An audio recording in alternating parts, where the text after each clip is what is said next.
What up, people? It's your boy, Master Chudy, out here with another comic review. So, we're out here with Superman number 31. Very simple cover. We got Superman versus Deathstroke, which they did actually fight in this Rebirth in Deathstroke's book, where Deathstroke did some very shady-ish to stalemate Superman at least. But this was a pretty good issue. Standard issue that the focus necessarily wasn't on Superman, but it just builds up on what's going to happen between these two. Face Off with Deathstroke. Breaking Point, Part 1. Let's get into it. So, we had your standard thing, Star Labs in Metropolis, and there's like a barricade, everyone's out. And apparently right here on an editor's note, this takes place prior to Deathstroke number 21. So, this is a little bit in the past right now, it's already happened in Deathstroke's continuity. So, we have a scientist here, who's threatening to blow up the facility, and this cop woman right here is asking, basically, what are his demands, and he just wants Lois Lane to talk with. He's requesting, demanding that Lois Lane come here. And then we see somebody say, "I understand she's busy." And then we just see Superman. Boom. And we just see, maybe I can help you. Superman! Oh my gosh. Look at this thing. Look at this art. Like I keep saying, that's Captain Cummings would say, man, this is something I'd hang on my wall. So we see Breaking Point. This seems to be a new writer, but we got James Bonney, Tyler Kirkham. The art, the colors by Arif Prianto, letters by David Sharp, cover by Ian Churchill. And apparently there's a variant done by John Boy Mayers. Associate editor is Jessica Chen, editor Paul Kaminsky, and group editor Eddie Berganza. Interesting. So, you move in, and the guy's just telling Superman to stay back, or I'm going to press a button and blow this stuff up. And Superman's like, look, you don't want to die, Dwayne, and I know you didn't want your coworkers to die, which is why you released them. And then Superman asks, why do you want to meet Lois Lane? And he says that she's going to tell the truth about everything, that the world needs to go on. And he basically tells, like, this experiment right here was going to be used by me to benefit mankind, but they want me to use it as a weapon. So I beat them to it, and I'm going to blow everything up. And I gave them everything. I gave them my hard-earned work, my sweat, my blood, and tears. And how do they repay me? They wouldn't even use the experiment the way I wanted to. And my wife had enough, and she left me with her son. And he's like, I've got nothing now. And Superman just compliments about a broken man, lashing out at the world because of what he was denied and what he's lost, but he doesn't deserve to die. So, this is just classic Superman. And, Superman comforts him, tells him, look, don't deprive your child of a father, Dwayne. I know what that feels like. It's like, just surrender to the authorities, and I'll make sure you're safe. And he's like, you should have just let them kill me. You'd be doing me a favor. And, you just see somebody else saying, some killers murder for business, some for pleasure. Carlos Guzman kills for both. This thing is back in the middle. It's distracting. But we see that somewhere in the Andes Mountain, we have Lois and Jimmy, and they're doing a report on apparently this mass killer or gravemaker known as Carlos Guzman, who eliminated who's basically a drug dealer, a drug lord in South America, and he apparently agreed to have an interview with Lois. But when she arrives, all of him and all of his men are dead, and they find out that apparently Deathstroke was the one who killed all of these men. So, she's with her boss right now, with Perry right now, and she wants to interview Deathstroke, and he's like, "Are you crazy? Like, why would you want to do that?" And she's like, "The people have to know the truth about Deathstroke." So, and this is going to be a big story. So he's like, "Okay, do it, and see if you can get me this story." And she already says that she got some leads. And he's like, how is it that you already know about this guy? And she's like, I'm Lois Lane. I know things for a living. And we see Superman saying, but you're also John's mother. And what I also like, I just like this family dynamic of He cares about her, cares about his son, and he doesn't want to deprive John of like a good, wholesome family dynamic. And she's like, yeah, says the guy who's like punching through Darkseid's face every Tuesday.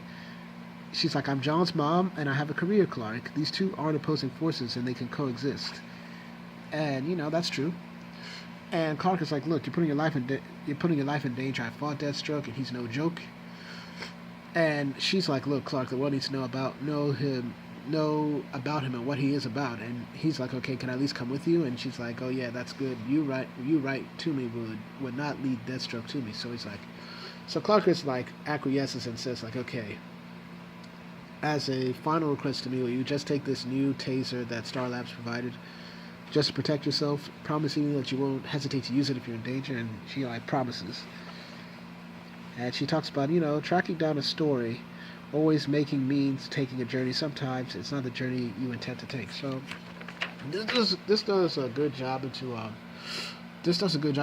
going into Lois's, her confidence, what drives her to be a good reporter, DC's favorite reporter, as I believe.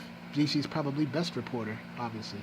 And she goes about, trying to find these leads about Slade Wilson, trying to see if she can find him, and they all come up empty. Until this dude comes and tells her, like, saying, good day, dear lady, come closer, please. So, there's this dude whose name is Cestus, and, she tells him that he's also searching for Deathstroke, and asks, how are you searching for Deathstroke? And she's like, oh, I never heard of him. And she's like, oh, and she just tries to play coy. And apparently this guy has a special power. His eye knows exactly whether she's telling the truth or not. And he's like, okay, it looks like we're just going to have to force you. And so she just said, back off, I'm a journalist. So she electrocutes the first guy. And the guy says this is like, oh, it appears that our meeting is going to be short. And this is like, it all happens so quickly. No time to even feel fear. Then boom, Superman busts in. Says, sorry to interrupt, because he's here.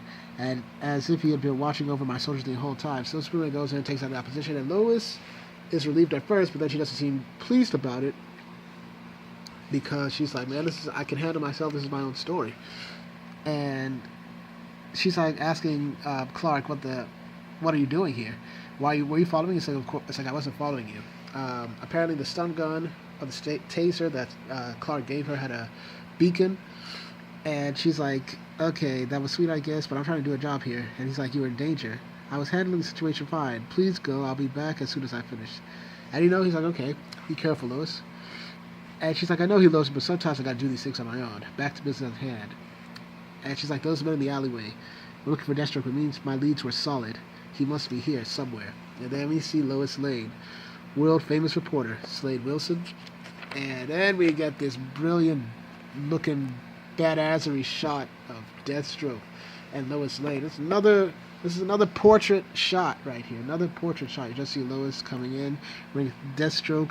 Deathstroke is on with his two blades, got all his gear on, looking like a boss.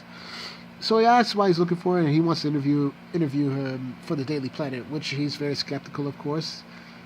And he's like, what did the Throng want with you? And the Throng are the men that he met with. Those men in the alleyway. It's like, they're looking for you. They know I'm looking for you. They wanted me to help you find them, and you refused. Now they're following you. And all of a sudden we see the Throng right here. And we say, you were using me as bait?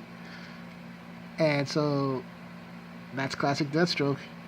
So Lois is like, I found my story, or rather my story found me. Now if I could just live to write about it. And then she just talks about how badass Deathstroke is. He's just moving in, taking on the opposition, doing his thing. And Deathstroke is one of my favorite DC characters. He's probably my favorite merc in the whole comic history, man. He's just a definition of cool badassery right here. He's just taking down the opposition, doing his thing with his sword, and he's just taking them all down. And he's like, in fact, he goes out of his way to protect the life of a young boy caught in the crossfire. It's like, what type of cold-blood killer does that? So it seems that Deathstroke, as we all know, has a code of ethics. Definitely. Harley's stuff, So, Slade Wilson, the merchant of death who leaves a trail of blood and bodies in his wake. Yep, that's it. like, is he a monster or a man with a conscience, or maybe somewhat in between? That is Deathstroke, the anti-hero.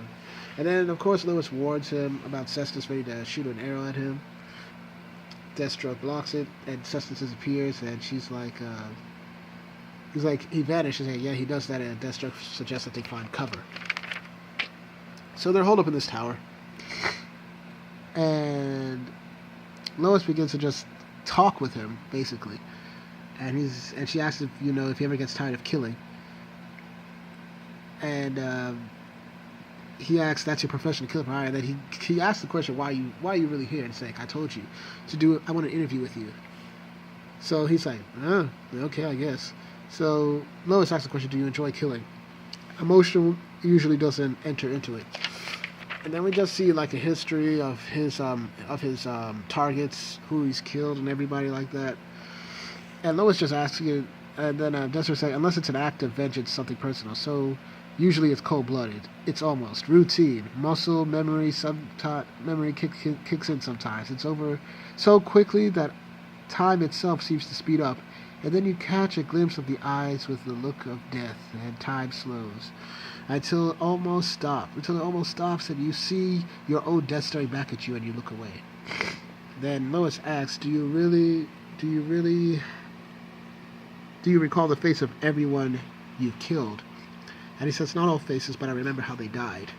Do you ever want it to stop? Do you ever get to the breaking point where you actually look forward to your own death?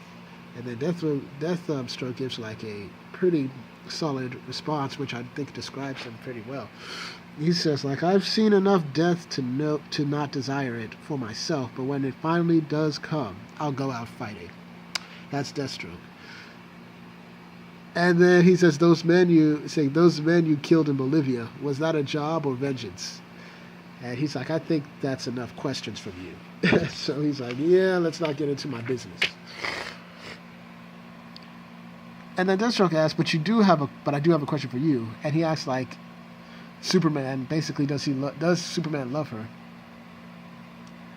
And then we see that Lois is like, why does he have to know that? And then we see an arrow. And then Deathstroke mentions that here he tells him when I engage them, you can slip into the bushes, but don't run. It's like, remember, Lois, when predators are around, never run. And so she finishes up her story, basically saying, and with that pearl of wisdom we parted.